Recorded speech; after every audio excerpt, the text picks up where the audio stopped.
Welcome, Radical Ones, to another week of the Radical Retro Rewind podcast. I am your host, Ryan Hunter, and Jason is dead, Rob. Jason is dead. Rob is back this week to co-host, and as of last week, the man himself is gone. Yeah, I don't fuck with the pre-Jason. I don't fuck with that one. Nope, can't with that. So I hope you all had fun, because now it's the new beginning. It's the new generation. It's the new Jason. I'm ready. And that's right. It literally is that. Friday the 13th, a new beginning. Now, what's funny about this week with our shows is that this movie takes place at a sort of youth center for delinquents. We'll talk about that. But coincidentally, I ended up scheduling a film review on detention camp myself on the Disney film Holes. So it seems to coincide. We did not plan this, folks. This week, you're getting Detention Camp on both podcasts. So if you haven't listened to this week's episode of Movie Geek and Proud that posts on Wednesdays, yes, definitely check out the lighter-ish side of Detention Camp on Movie Geek and Proud. So yeah, welcome to Detention Camp. It's the serendipity that we find with our podcasts. Yes. Which is always wonderful. So with Detention Camp, 1985, as we mentioned, Jason is supposedly dead, but is he? That is the question. This is the fifth entry in the film series, and Rob, we start off with Tommy. Corey Feldman is back from the previous entry to do a cameo. Were you happy to see him, this little tie-in? I actually was happy to see him. I was glad that not only did they ask him back, even if it's just a minor flashback, but it was new footage, and he agreed. I think that's awesome. What a great way to start, because usually they would just do archive footage of what happened with a little entry. But I wonder if they tried to do a little bit of a fake out, because you know how they're used to kind of going back and tying loose ends. So it's like, are we going to kill Tommy? And they were like, nope, just a dream. They love that in this franchise. They do. What I thought was also funny is, like, leave it to the 80s. Apparently, in movie land, all raincoats have to be yellow. That is a given. Have you ever seen... Okay, yeah, maybe I've seen other colors, but yellow... In the sense of horror, for sure. But, like, for the most part, it's always yellow. This is Tommy. We are not dealing with Georgie today. Like, wrong movie. But very awesome that he came back. Well, it goes back to part 2 that we did with that little boy out in the rain outside Alice's house. Yeah. My thing also is the fact in this dream that let's bury him and then also label it. Let's just tell everyone where he's buried. Like, if you hadn't done that, I don't think anybody would have found him. I just find this funny. Let's just let the world know where he is. I agree. He should definitely have had an unmarked grave, if anything. Do you love the horror movie ambiance with this, Rob? There is rain, fog, a graveyard, wooden casket, a wooden tombstone that says Jason Voorhees, all primitive looking and crazy. It's very Pet Sematary. Definitely Pet Sematary. This poor kid, though, I mean, we can say all we want about, like, oh my god, why are you there? Run, get out of there. Like, that is a thing when you are, like, super traumatized. Yes. Like, sometimes your body just freezes and you can't move. You're in shock. Brain just doesn't click sometimes for people. And, you know, he was frozen a little too long, but it still was very traumatizing to just be in that situation. Like, he couldn't move. But I would have, like, tried to stop them before digging it up or something. I don't know why he hid. But again, it's just a dream. We won't dwell on this, but what a beginning, right? Well, that's why it makes sense that Jason A was buried in his hockey mask with a machete. So he was able to just wake up with a machete right in his hand. So yes, it was a dream. But I feel like Corey's being on here legitimizes this entry almost in the franchise, because it gets a lot of hate. I always called this my favorite, Rob. Really? But interesting. I think it's only because of one reason, and I think one only. That's I honestly, yes, rewatching it, I can honestly say it's probably not my favorite in the franchise anymore, but that doesn't mean that I don't get something from it. Have we passed by your favorite yet, or is it later in the series? You haven't even picked one yet, huh? No, because it was always number 5. Yeah. But now it's gonna change. So I want to feel like at the end of this, I want to have a new favorite. Or maybe I'll just go to number 5. Yes, no. So the very, very last Friday of August, find out which Jason Voorhees movie is Ryan's favorite. We will learn all together. Okay, so Tommy does have that little flashback, and the adult Tommy is dropped off. Well, adult-ish. Yeah. How old do you think he is in this movie? Well, I don't remember his age from part 4, but this movie is 5 years later. So he went from Corey Feldman to that. Yeah. So I would say he's not 18 because I don't think they would really take care of him in this center. These are for preteens who are not sort of legally out there to do their own thing. So they're still ward of the state or whatever the case may be, and they're too young to make. So I'm assuming he's like 16, 17. Yeah, my God, what a transformation. Well, so that's one question I wanted to ask you is, would you have preferred Corey Feldman to take on this role as a literal adult, not adult, but a literal age growth and just come in, or were you okay to get what we got? Because I don't know if Corey Feldman could like embody this anger. He's just a jokester. He's known to be the funny guy, you know? That's true, but I feel like if he used maybe this real world stuff that he has gone through, evidently, possibly. But you're right. And I guess with them jumping ahead because they wanted him to be a little slightly older, he couldn't play it. But honestly, I probably would have preferred him to keep the character. But at the same time, no, because this Tommy actor. Yeah, so John Shepherd is his name. You don't really recognize him for most stuff, but this is something that he will always be remembered for. John Shepherd, man. Oh, I liked him in this. I thought he was good playing the character that he was. I mean, he didn't have much of a speaking role, but I thought that it was definitely angst. Yeah, they went for. Do your best brooding. Do your best angst. Okay, so Tommy is dropped off by the police to Pinehurst, which is where Rob in Camp Crystal Lake's ever-growing, spanning area that never ends and everything is part of Crystal Lake. The woods just keep getting bigger. I mean, either Jason is bored as hell or he really just doesn't want anyone in the woods, period. I don't know. We don't have an exact location of where this Pinehurst is, but it has to be somewhere in the vicinity because everyone knows of the legend still. So do you think that he should only be sort of limited to Camp Crystal Lake, or he should be able to just kill wherever? I mean, he's a psychopath. He went to the city in part 2 for like a split second. So he's not limiting himself, but there's something cool about Camp, but there's no reason to go back. So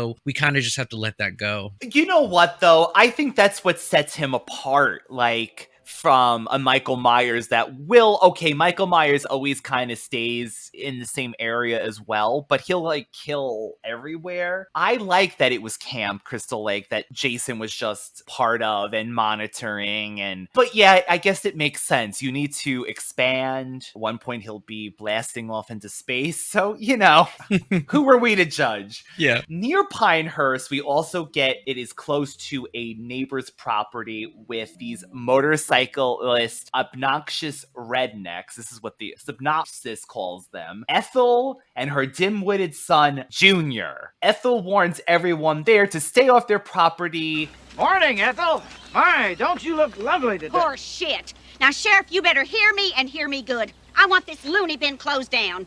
Do you hear me, fella? Now, these kids ain't nothing but trouble. They don't respect others' property, and they're all crazy. You tell 'em, Ma!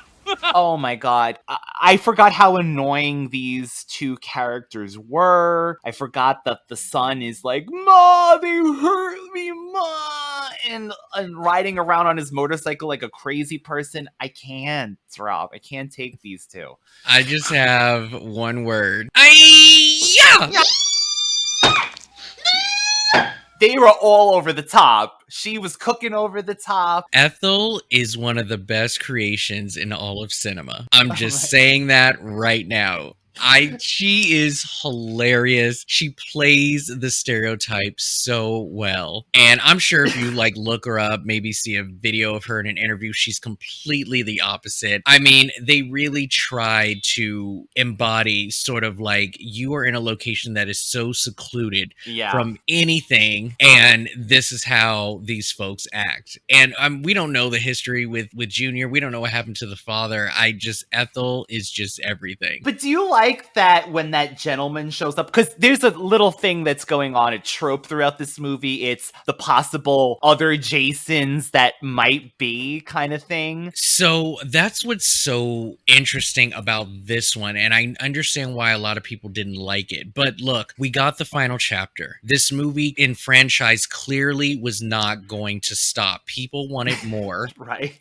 And this was their way of trying to bring it back. But you can't just be like, oh, he is a zombie, or oh, he never died back then. I mean, we didn't see a body. We didn't. So exactly.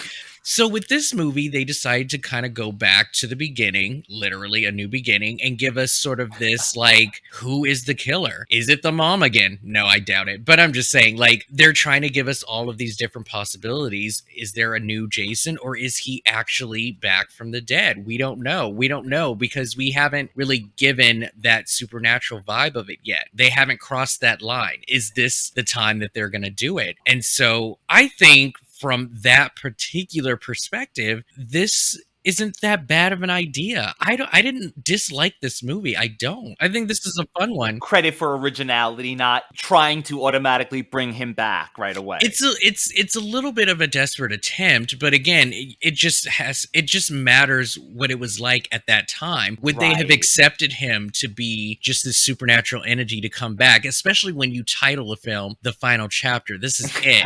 You can't just redact that and then just be like, okay, well, he never died, so I think a lot of people just kind of wanted him to be. Maybe, I don't know if he was a ghost or whatever, I don't know, but they kind of set it up as Tommy being the possible new psycho at the end when his sister is hugging him and he's got this look, and that was originally, I believe, a possibility, but I like that it didn't turn out to be Tommy. Although they kind of still give you that in this, is he, isn't he? But when Ethel, your friend Ethel, she has that gentleman that shows up at the door. She thinks he's something, right? But she's acting like he's the most ugly man in the world, she says. Who the fuck are you? What the fuck do you want? I just love her. I mean, my God. But okay, so that was that. Did I read that scene wrong? Like, she's too good to say that she thinks this guy's hot, but no, I think she really thinks that man is like ugly to the core. She was like, that is one ugly fella right there. And then he was like, Junior, you're not so good yourself. But that's why I thought when he said something to her, she's like, you're not so good yourself, meaning like she really did like him because he was like this hulking guy, like, ma'am, can I get some food? I don't even know what the hell. Well, it's also interesting that she immediately was okay with the fact, like, yeah, I'll have the stranger work on my farm and then I'll feed you. I mean, that just seems to be sort of like code for that part of town. What's she feeding him? That nasty ass stew that home dude was eating just now. Like, was that what she was really gonna feed him? You're funny. That stuff looked disgusting. Ugh. Every part of that. So again, this is just on the lands of Crystal Lake. This is just part of it. So this is a newly formed program, Rob, for these kids that have been through things. It's kind of a way to not have them in the average system kind of esque thing. They get away, they get to be in nature, be surrounded by fellow kids and the characters in this movie. What do you feel about these groups of teens that we get? So I immediately get Nightmare 3 Dream Masters vibe because of all of these kids just at this, center for troubled teens. But apparently this is a place for sort of a rehabilitation. Is that how you said it? Yeah. Rehabilitation, right? Yes. And with each teen, we don't necessarily get a backstory as to why they're there, but they are there to prepare themselves to be able to be put back into society and for the most part take care of themselves. And so they each have their own little quirk that doesn't really allow them to fully be able to, hold a job down or take responsibility or, just kind of do their own thing. One person in particular particular that I did read about online is the character of Robin. So Robin, she has what is called PBA, which is pseudo bulbar effect. Oh. Now, this is, you can call it like an emotional incontinence, but it's basically a disturbance, and it's characterized by uncontrollable episodes of crying, laughter, and anger, or other emotional displays. So an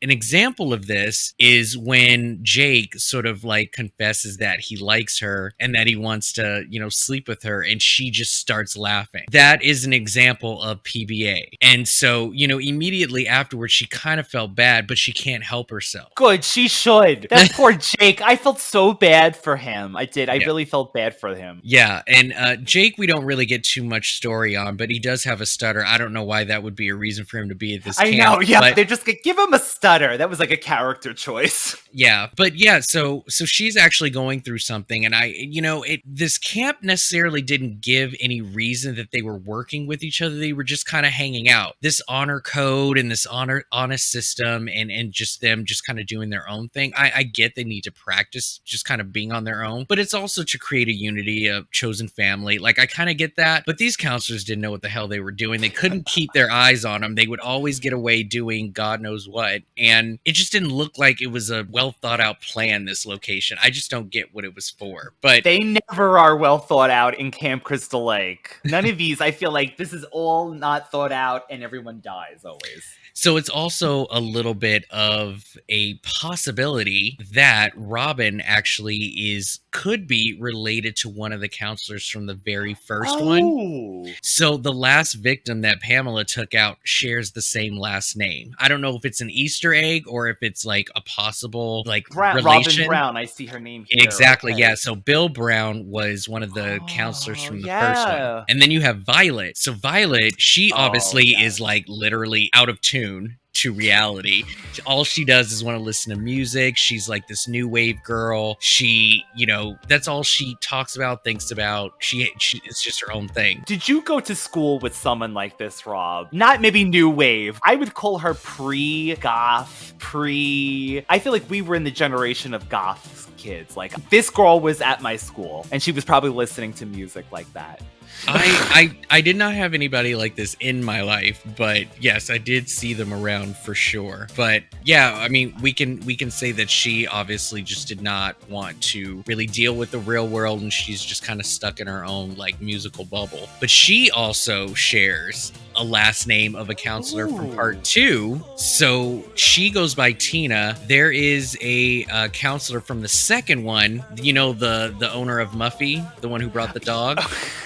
Muffy, yeah. Yes. So, they share the same last name of McCarthy, so there's a possibility there too, but I doubt it. I think these are just Easter eggs. I would love if it was that thought out, because I do love my continuity, as you know. Yeah. Violet is really one of the most well-known parts of this movie because of the song In His Eyes and the sequence. If that doesn't scream 80s to you, and when you think of Friday the 13th, like, this is a pretty big moment in the franchise from such a hated chapter of the movies. I totally agree. I mean, it's not the most creative death, but I mean, it's a very unique one at that. I mean, again, it just really shows this woman is not really aware of her surroundings. She wants to just shut everything out, and this man literally walks up to her.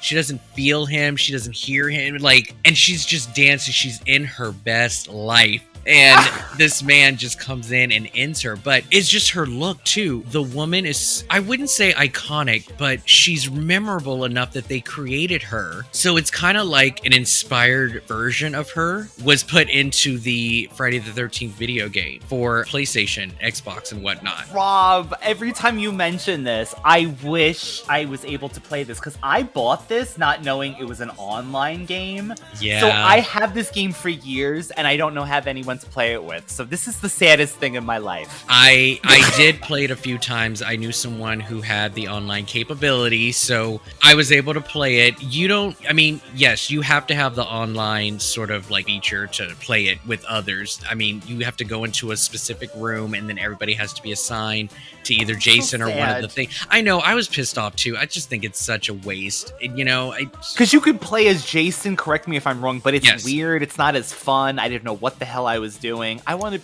to run away. You can play as Jason. Okay, before we get real off topic, I do want to share like this really cool feature that, so if you play Jason, if you are able to kind of get close to them, or if you are in the vicinity of a location where they can't see you, you can actually press a button that will have you sort of teleport to a different part of the island, and that gives the illusion that he just appears wherever, but it only works if you're not seen. And I kind of like stuff like that. I honestly, Rob, I think that's a great way to explaining how he can get place to place. I would almost love it if that was official canon, almost like he can, what would you call that? Just teleport. That's what teleport, yeah, from place to place, but it's only like short range, like I guess like a night crawler. Yeah. To get into the plot a little, there's this fellow kid named Joey who is much like another character from part 3, Shelly. Very hated character in this franchise, I feel like. But he does not last too long because this kid Joey, he's eating an ice cream. There is this other, they say kid, but this guy Vic, Rob, he looks like a grown ass 47-year-old man. So this is why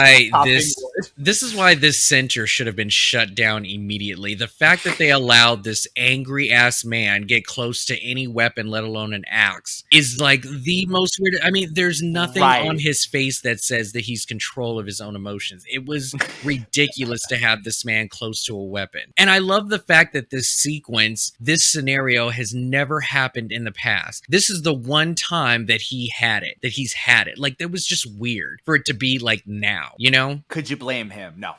I would never. That's so terrible. So Joey begins to unintentionally aggravate Vic to the point where Vic begins to hack Joey with the axe, killing him. This is when, if it didn't get shut down earlier, just what Rob just said, should have been shut down right at this moment. It was, I guess, the 80s, but still? Should they carry on?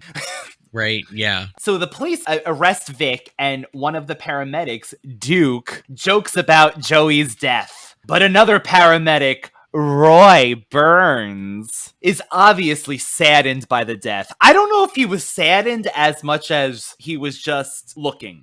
Well, this is the illusion that they tried to convey, is that this was very shocking to the paramedic and that he didn't really take the like of what happened to Joey. You know, it just looked bad for him.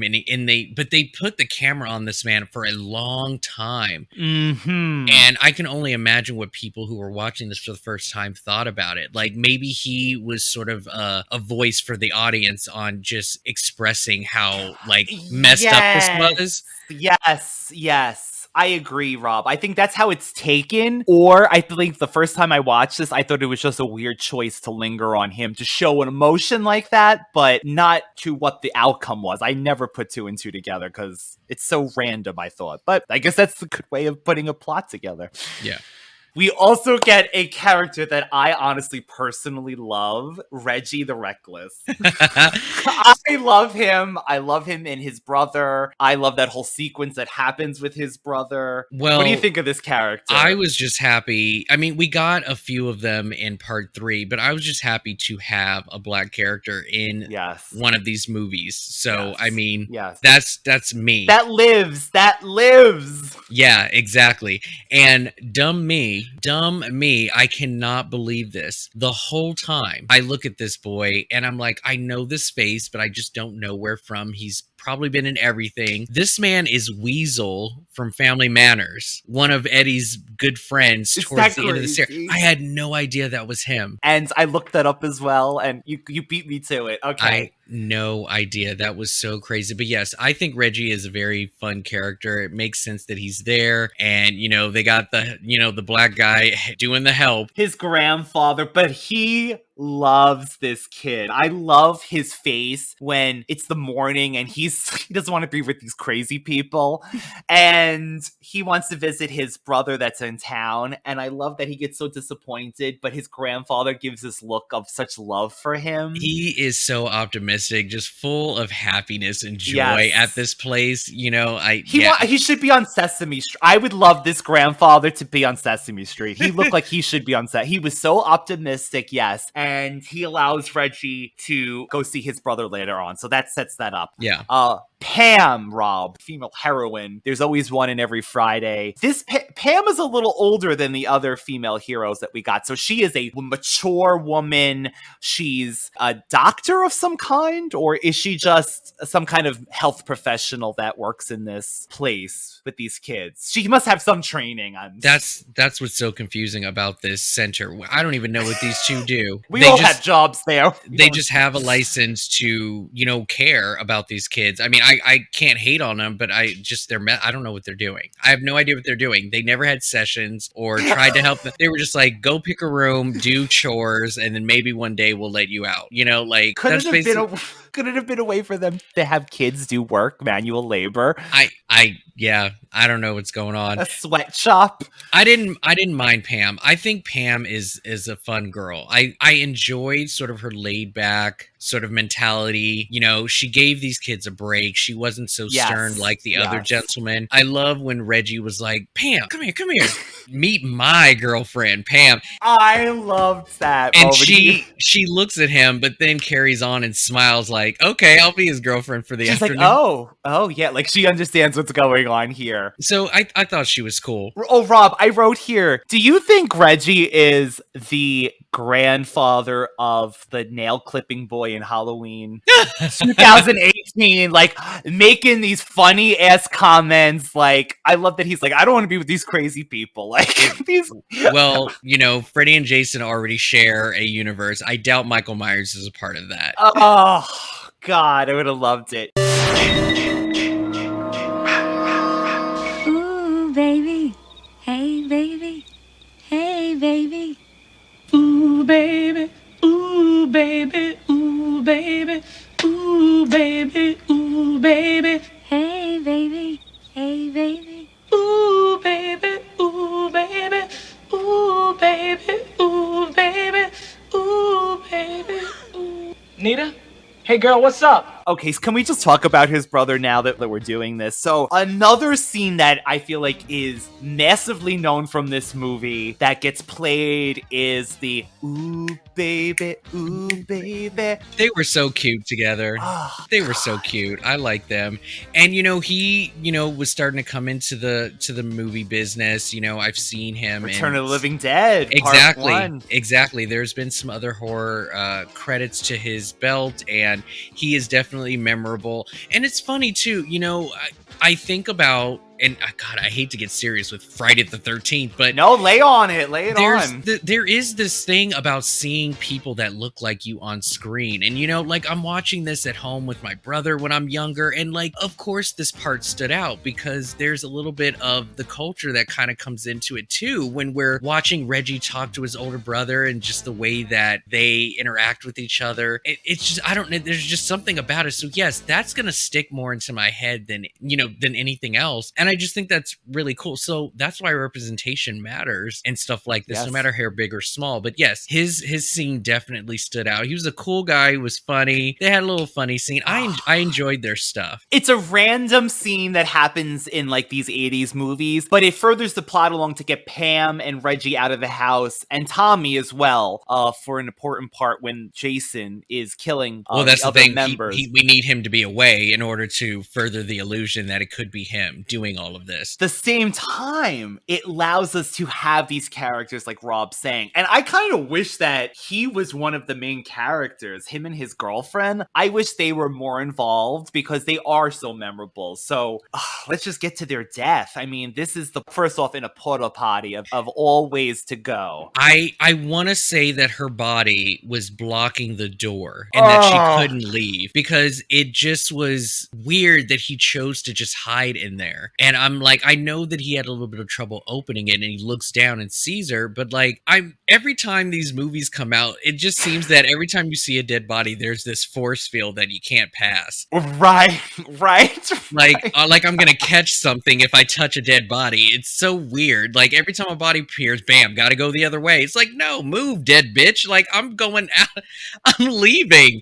Like I don't want to be in this area anymore. But he stayed in the box because I think maybe it was just wedged. I don't know. She was on the ground. I mean, it was shocking. So this is Demon and Anita. So Anita teases Demon at one point. He goes in the porta potty because, oh, by the way, do you like his scene offering all the burritos? He had like different things. I know he had all that. I wouldn't have tacos, burritos. I wouldn't have touched one bit of it. Like you're trying to feed me in a van. I don't even know where you got it. It's not even wrapped up. No, I don't know.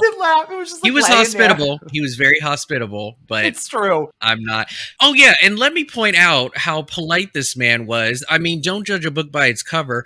Just earlier, we got some paramedic who is allowed to be around people, dead bodies, and like hold a job. This man is out there doing coke with a waitress and doing, donuts with his car. I forgot about that. Yeah. But God forbid, Demon, who just dresses all punk rock, is like one of the most polite people in the movie. He's so likable, but yet fuck this black dude. Like he's a delinquent. I don't want you around him. You know how I feel about him, and it's like, don't judge a book, man. In fact, punk rock too. He is right off of Return of the Living Dead because he's playing the same character. Same character. Yes, exactly. Anita does this thing that she shakes the porta potty, and then they do that little cute moment with the song, and it again is so well known from this movie. I think that's what gives it points.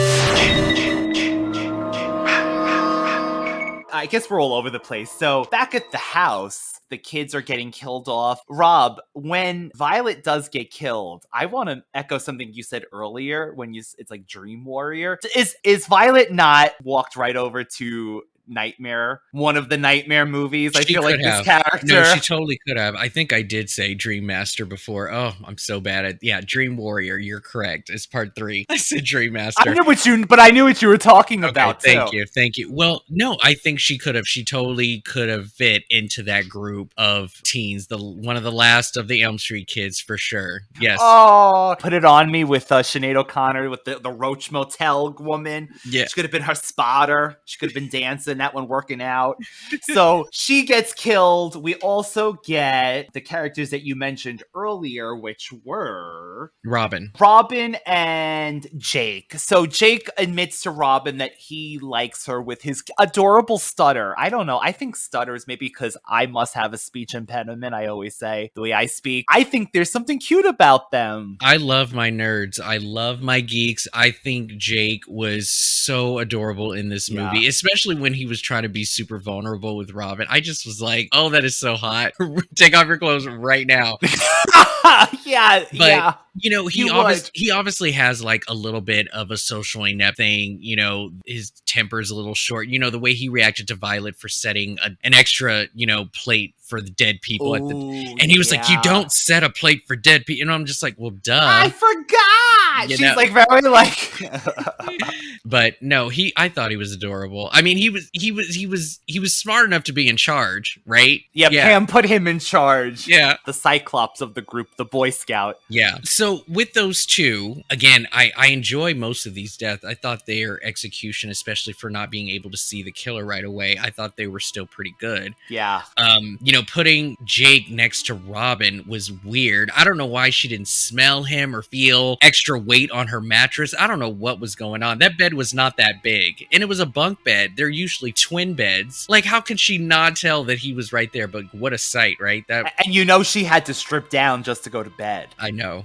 She had to take that top off. We needed to see that. We just be careful what you wish for, Jake. You got into bed with her.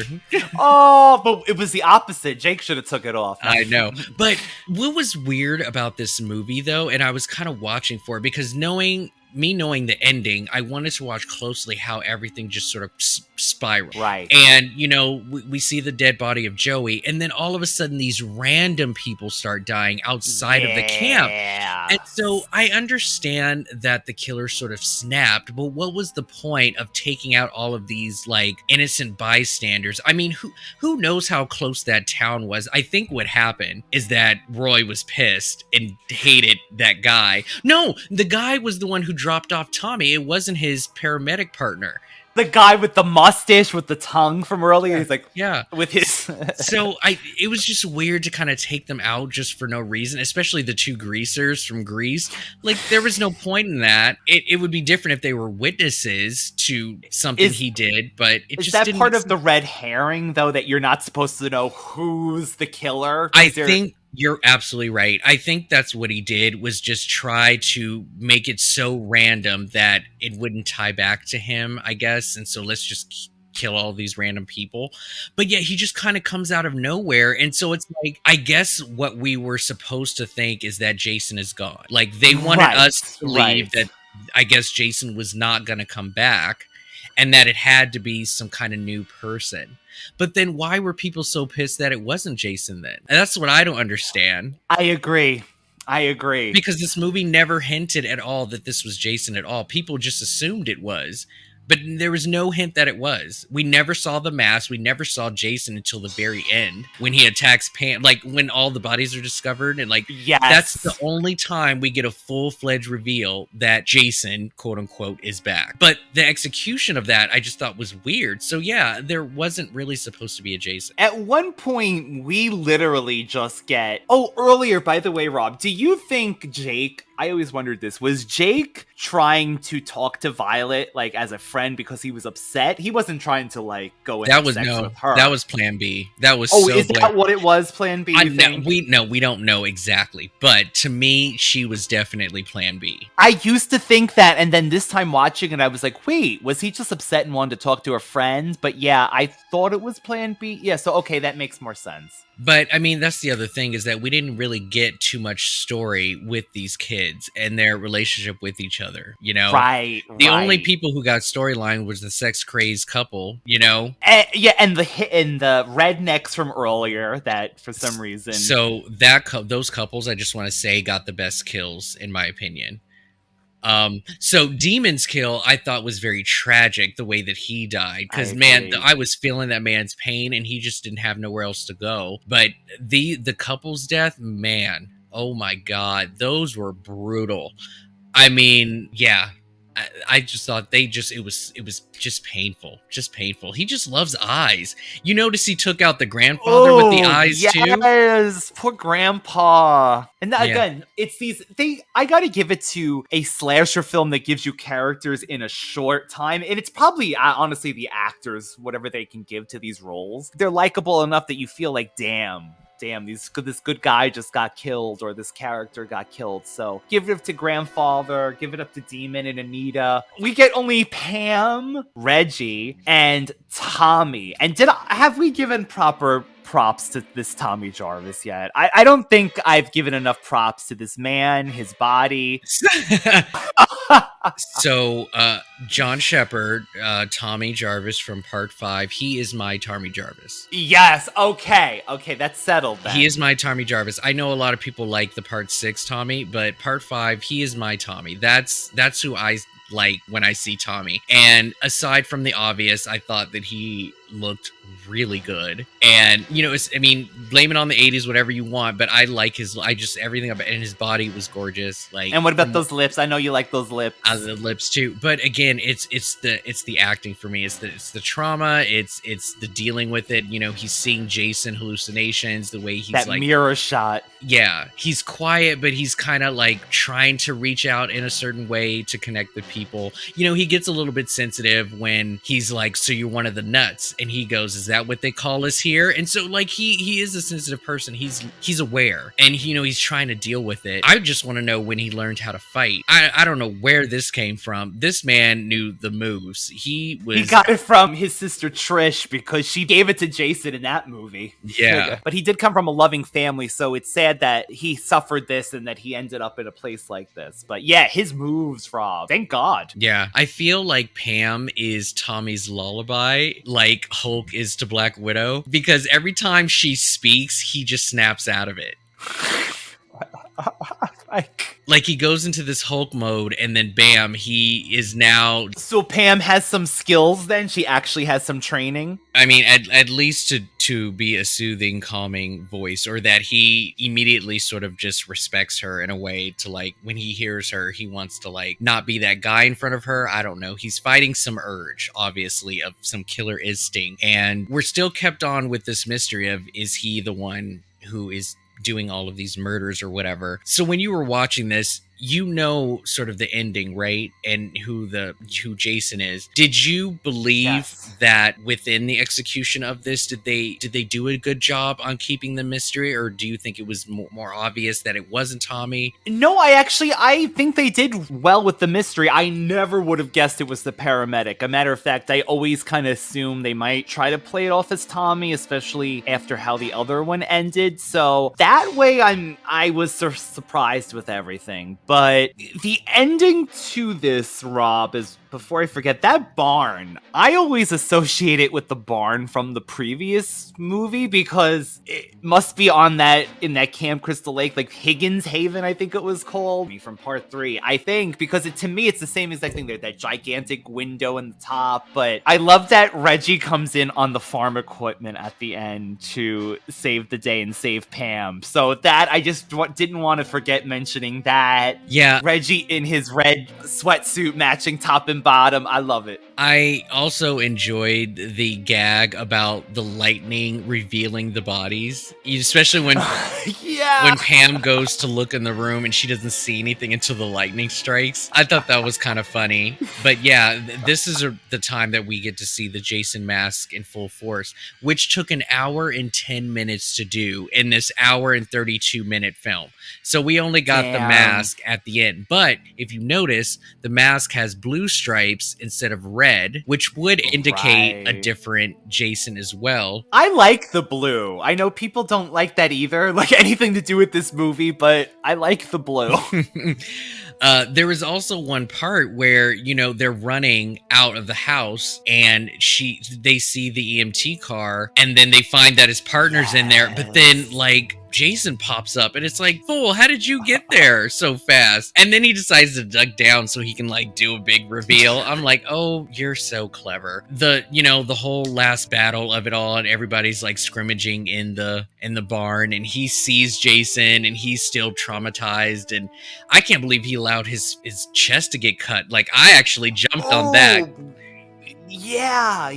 Because I thought he would snap out of it before getting cut. But yeah, that man just was able to kind of get on him. But Jason comes out, he's bald, he's got the mask on, the suit. And you know what? They gave a small hint in the beginning. He stands in front of the body on the floor in the beginning. And he sort of gives this stance that Jason does. And yeah, he just kind of approaches it and he just gives this like 2-step stance that Jason does all the time. And I was like, that was your clue right there. But we go through this madness of them trying to get away from him and he falls on the spikes, which looks so painful. But do you like that it unveiled magically the mask came off and it unveiled the fact that he had a balding, basically a Jason costume on over his head at the same time to reveal that shot? And at first, are you kind of like, who the hell is that? When I was a kid, I could not recognize him for the life of me. It really took forever for me to understand exactly who he was and what he had to do with these kids. But Roy Burns is Joy Burns' father. He didn't let anyone know that he had a child child, let alone a child in this area. I don't know if he decided to work on the same beat to be around him somehow. I don't know what his involvement was, but he decided to just be this silent father, and for some reason felt very emotional over his death and decided to get revenge. I'm sorry, but that man had a photo. Do you know when they do it in TV shows when they need to take a photograph of somebody because they don't have the person as a kid or something? It was literally a photo of that guy Joey sitting on set, probably just eating the ice cream cone. I think he probably even had chocolate or ice cream on his face still. That's how bad this photo was in his wallet. But okay, he loved his son so much that this set him off. I think it's okay, Rob, because like you said, there was no promise that this was Jason in the sense of Jason. Tommy's haunted by Jason, and this will further his craziness. It's just random. It's random. Like, we get no clues whatsoever that these two are related, or that's all it's going to take for this man to just kill everyone. And as far as snapping, you know, like, part of this is revenge. He feels sort of the same as Pamela, is that these people just doesn't care about the ones that are there. And I love the fact that he goes after everyone except for Vic.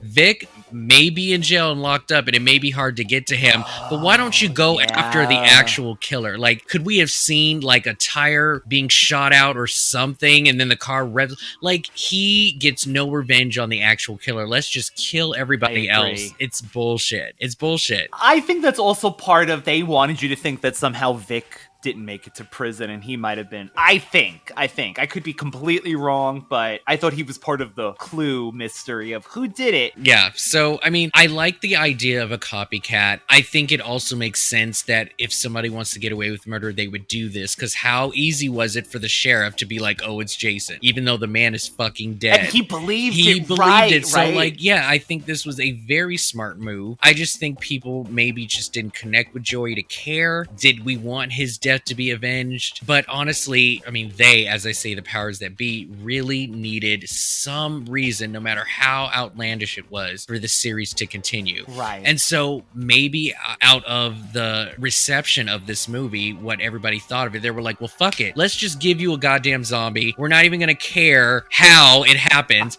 If you guys want him back, fine. He's just a zombie. Because there's no way to bring this character back. Part 4 was it. It would have had to have been Tommy, right? It would have had to have been Tommy as Jason now. Escaping at the end. Pam, Reggie, and Tommy are alive still, and they do the famous that every Friday so far ends on a bait and switch of they're in the hospital, they kill somebody, they kill one of the main characters. So there's a thing that we think Pam is murdered by Tommy, but it turns out to be a dream. But Tommy does escape at the end to set up that he's gone mad. He's gone crazy. He's jumped out the window of this hospital. Do you think Pam adopted Reggie? I always thought that in my head canon. I hope she took care of him. I'm sure he did. It'd be nice to know what happened to them. I mean, it's a good thing that they lived, but yeah, I have a feeling they're still in each other's lives in some way. This is widely considered the worst in the series, mainly because of the twist ending. The previous film in the series bore the title The Final Chapter, and the producers of this installment intended to take the franchise in a new direction. But fan outrage over the infamous twist ending led to the more traditional approach with Jason Lives. Some fans consider A New Beginning to be the black sheep of the series. However, in recent years, some fans seem to have warmed up to this movie and accept it as part of the series.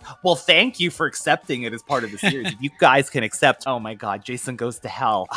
I for some reason, I don't know. I can't. Well, so I will say this, that the body count, while it was very high, these characters 22 or something like that. Crazy. These characters were not as likable compared to the other films. As far as counselors, campers, whoever it may be, these group of kids got no story. They got no background. There's nothing really that likable about it. I mean, Violet, of course, you know, with her dancing, obviously amazing. But otherwise, nobody cares about these kids. As far as the reason for Jason, as we discussed, I think with a huge combination of all of this, it just seems like this one-off, like, cheap shot to grab more money. I don't even see it as an insult to the audience. I think that this movie had characters who ran when they needed to. Yeah, thankfully. Yeah, I mean, most of them died under like very quick circumstances. I don't think there was any wrong move done on anybody's part. You know, they died because they had to, and the guy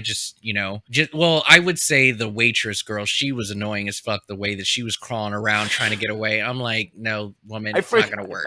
It's not gonna work. But I think generally people don't want this type of stuff. I think with the other ones, there's these more memorable characters that get more of a storyline, more screen time. Right. Like, we just got nothing from these kids, and it just sucks to start off this new beginning on such sort of a weak start when it comes to sort of like the plot and whatnot. But I don't mind the twist. Was I fooled by it? Was it an amazing one? No, but I don't care. I think this is a good reason to start over if you don't want to go into the supernatural side of it. Right.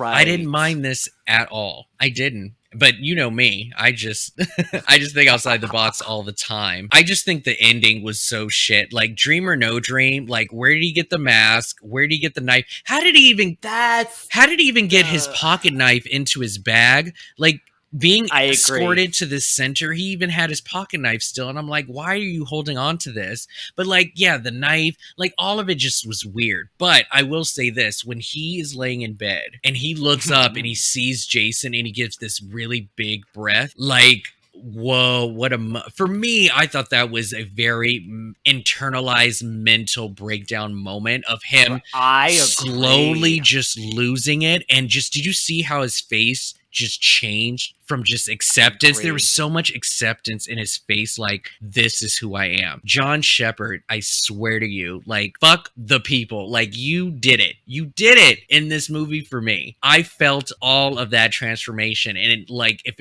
it was real, damn, too bad, but I felt it. I thought he did a great job in this. It's just that dream, all of that makes no sense, and for that to be the ending is just weird. Because that would have set up a perfect, okay, Tommy is Jason now, but no, everyone wanted the one and only Jason. Yeah.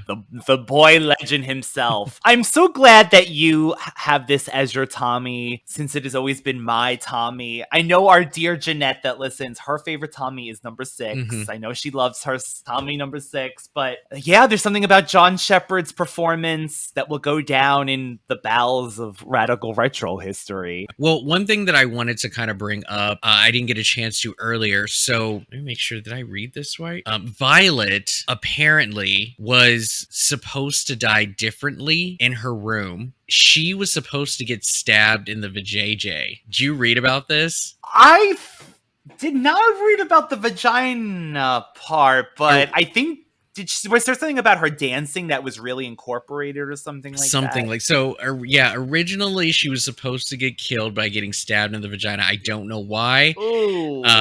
But you can also see a photo of her, like, kind of sitting there with like bloody like spot on her location. Oh. Yeah, but I don't know. I think reading the script or the way that it was supposed to play out just didn't work for them, and so they changed it, and she just gets stabbed in the stomach or whatever. But I read about that. I'm okay with that switch. Yeah, I read about that. I was like, oh yeah, I don't know the significance of this, but I'm glad they changed it.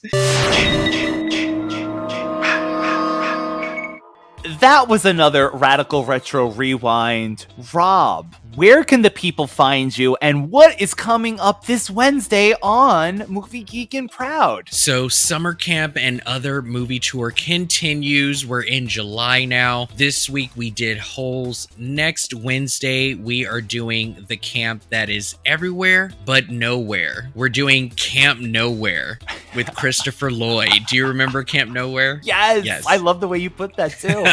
Smart. Ryan, not Ryan, but a different Ryan will be joining me to review that film. This will be his first watch. He mistakenly took this title and thought it was a horror film and was like, yes, I want to do this movie. And so when he looked it up and pushed play, he was like, oh.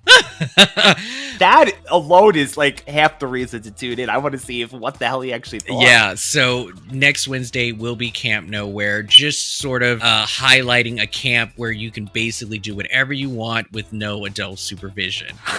Movie Geek and Proud can be found on most podcast apps, including Anchor FM, Spotify, and also Apple Podcasts.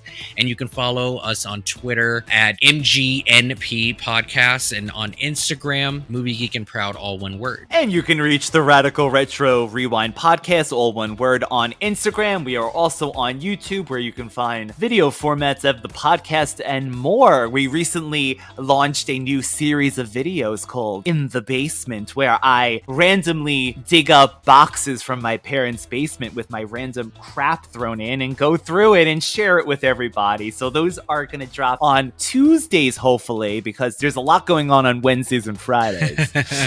And Sundays on Brunch with the Hollowells, a Charmed podcast that is also one of Rob's. Yes. We are wrapping up season 6. I believe you and I, Ryan, will be doing the finale this week. So definitely tune in for that. That can also be found on most podcast apps as well. And yeah, I'm looking forward to doing part 6. We're going to round out the whole Tommy Jarvis Chronicle together next Friday. And happy 4th of July on Sunday, everybody. Holy crap. Happy 4th of July. And yes, we will be back with another episode next Friday.